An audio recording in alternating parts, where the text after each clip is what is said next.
My name is Cooper Kidd, and I use they them pronouns. You may have seen some of the other videos I created.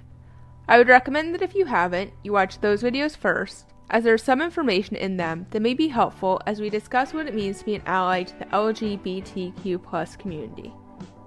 What is an ally? Being an ally, otherwise known as allyship, is an active, lifelong commitment to showing up for and advocating alongside historically marginalized communities, such as the LGBTQ+ community. By leveraging power and privilege, allies practice ongoing learning, embrace challenges, and own their mistakes in order to create a just, equitable world for all. This video will focus on some practical tips to be an ally to the LGBTQ+ community. What does it mean to be an ally? Being an ally is not a noun. It is a verb because it is a group of actionable steps that allies take to better support LGBTQ+ people. Being an ally means that you support all LGBTQ+ people and stand up for LGBTQ+ people even when it may be uncomfortable. Your discomfort is not a reason to not stand up for and support LGBTQ+ people. Being an ally is also having a willingness to constantly learn and challenge assumptions. Why is this important?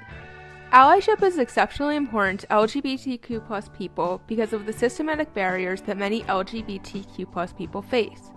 LGBTQ+ people are disproportionately discriminated against in hiring processes and employment settings.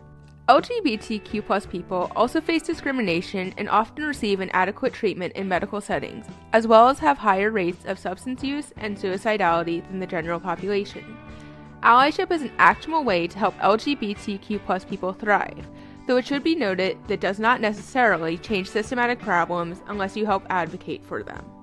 How to be an ally to the LGBTQ+ community.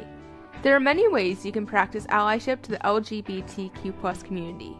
Some of these include attending learning opportunities about LGBTQ+ people and continually educating yourself on LGBTQ+ topics, practicing sharing your pronouns in meetings or in your email signature, asking questions, admitting when wrong, and being cognizant of identities when creating programming or services for LGBTQ+ people. Here are some more specific ways to be an ally to the trans community, but these may also be pertinent to the LGBTQ+ community overall. Don't assume that you can tell if a person is transgender. You can't.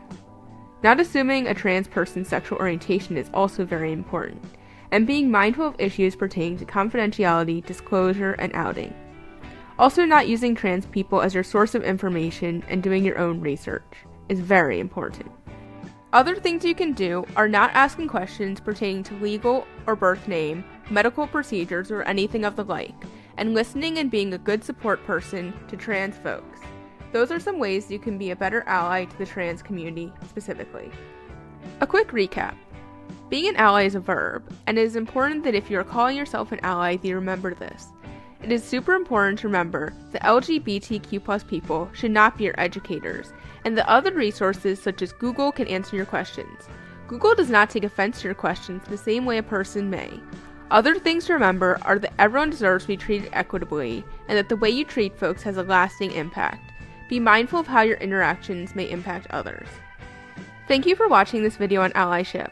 I hope that the information presented here was helpful and that you have a lovely day. Bye!